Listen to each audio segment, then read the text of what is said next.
he was reading that Mel Gibson was playing Hamlet in a movie. Right? Remember that? It was in it. And Arnold was like, he's got the paper and he's looking at it, he's going, Hamlet.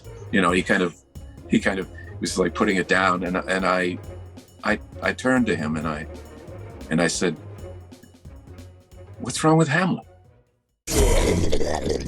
Terminator 2 must be regarded as one of the greatest movie sequels ever made. So when the opportunity arose for me to speak to the legendary movie makeup and prosthetic artist / ninja Ed French, I simply had to ask him what it was like working on such a classic movie, and what it was like working with the Austrian oak himself, Arnold Schwarzenegger. And if that is not enough, he also gives us a nice behind-the-scenes story about James Cameron.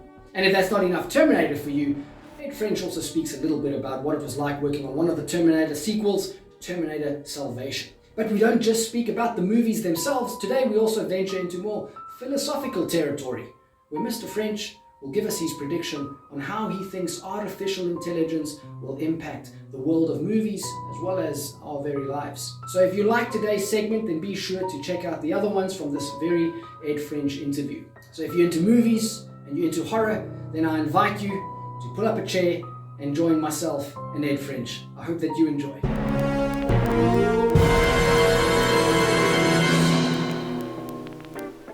I would say Terminator 2 is probably the franchise's crowning moment. And I know that you came onto the movie a little bit later. What was your involvement on Terminator 2? Jeff Dahn was the makeup department head and Steve Laporte was his second. And they started to have second units.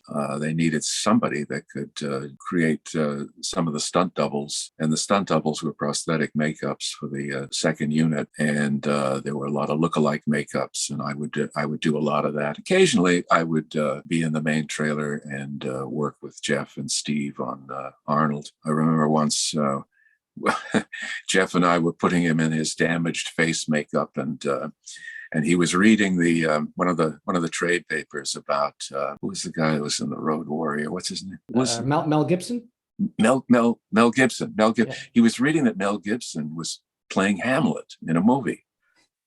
Right? Remember that? It was in it, and Arnold was like, he's got the paper and he's looking at it, he's going, Hamlet. He kind of was like putting it down, and I turned to him and I said, "What's wrong with Hamlet?" And he said, "Too many words." That's the thing about it. It was great to work on that movie because he was very funny. He's a funny guy. He ad-libbed a lot of that stuff. And we all knew we were working on a fantastic movie that, I call it now one of the greatest sequels ever made in Hollywood.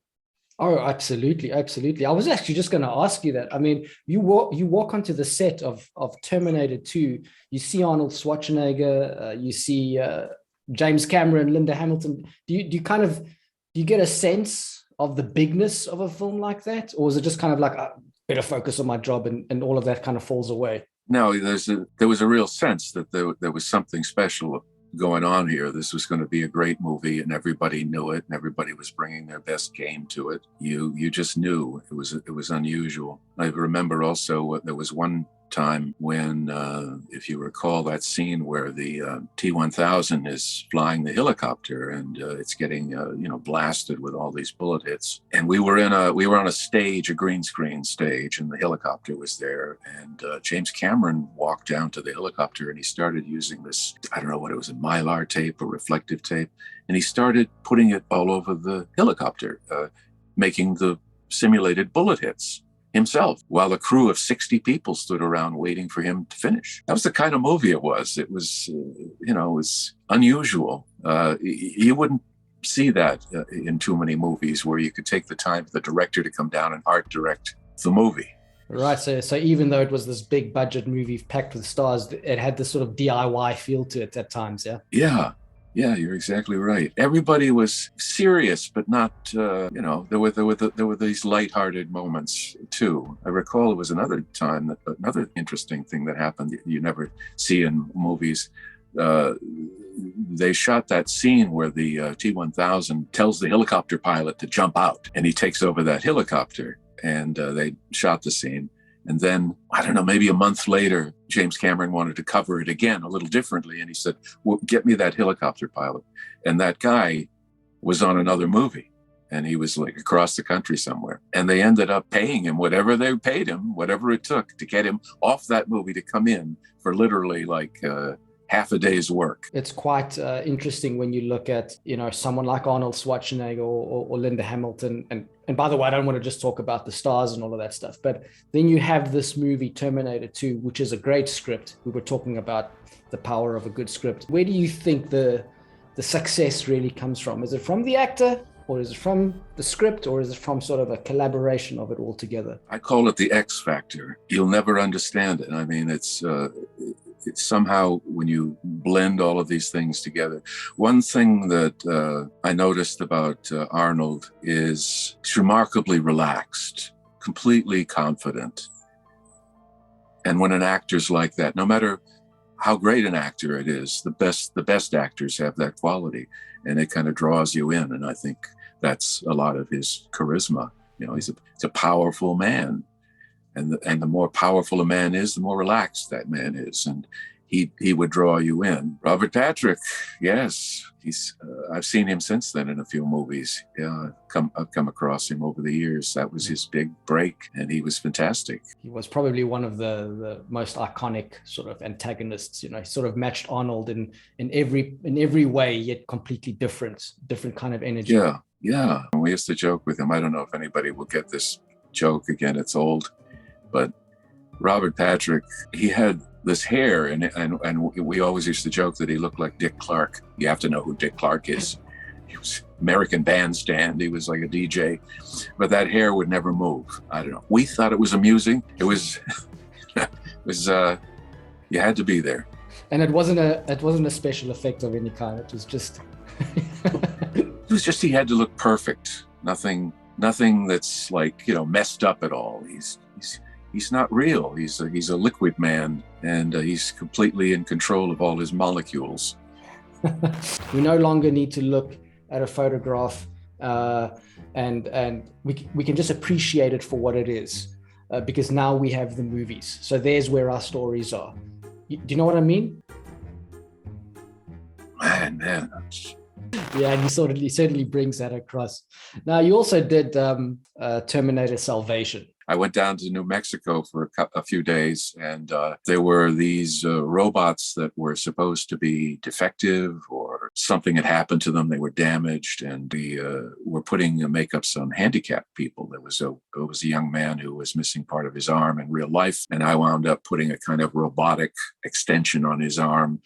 And there were a few others too. It was a big scene with all of these defective robots. And it was just a few days in New Mexico. It's funny, the only other memory I have of that is when I left and I was trying to get to the airport and go through security. I got stopped. They kind of drew me aside into a room, and they said, "There's this chemical on your phone. Well, what are you doing? What is that?" And I was kind of like speechless. And then I thought, well, let's see. I'm a makeup artist. Maybe there's some residue from some alcohol or acetone or something on my phone.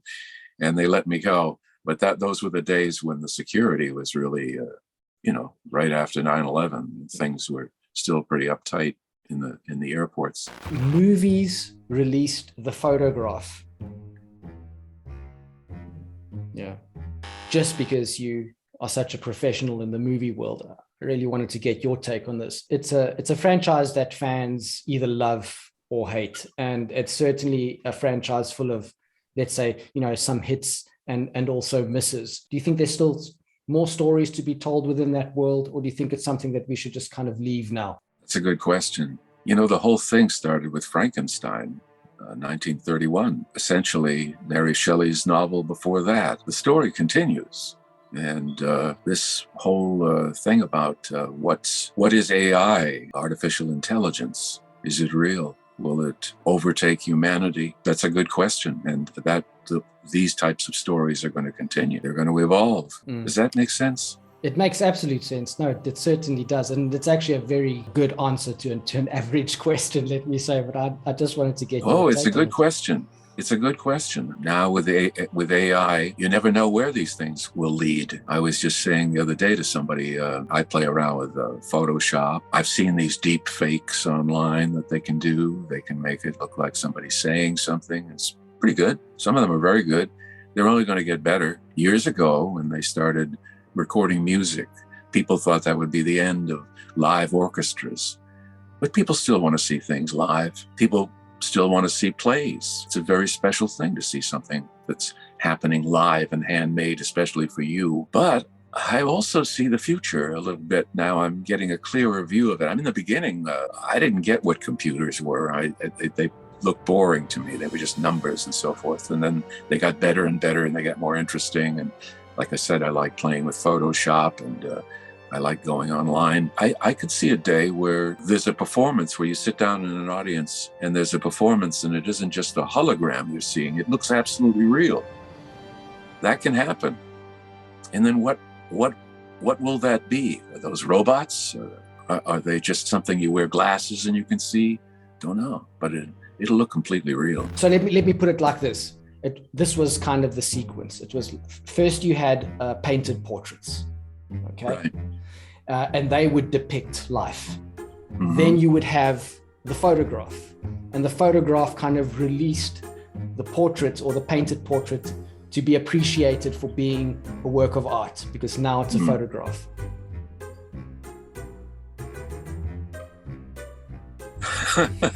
Again, this is another thing too. I worked very briefly on one of the Avatar movies, but it was so secretive. They just needed an extra hand that day to basically paint these little orange spots on somebody's face. I went into a room, I saw nothing, and did my thing, and they came in and said, "Okay, you're done for the day, and go home now." So I never saw anything. I never went to set. Stuff like that happens. Hey everyone, that's not it from Ed and myself. Be sure to tune in next week for the next part of this interview, where Ed French speaks about what it was like working on those cult horror classics Sleepaway Camp and Blood Rage. And if this segment didn't quite give you your Ed French fix, then be sure to check out Ed French's horror narration podcast right here on YouTube. The link is in the description. On that note, I hope that you guys have a wonderful week. Be safe, be happy, and most of all, be horror. Gaze into the abyss.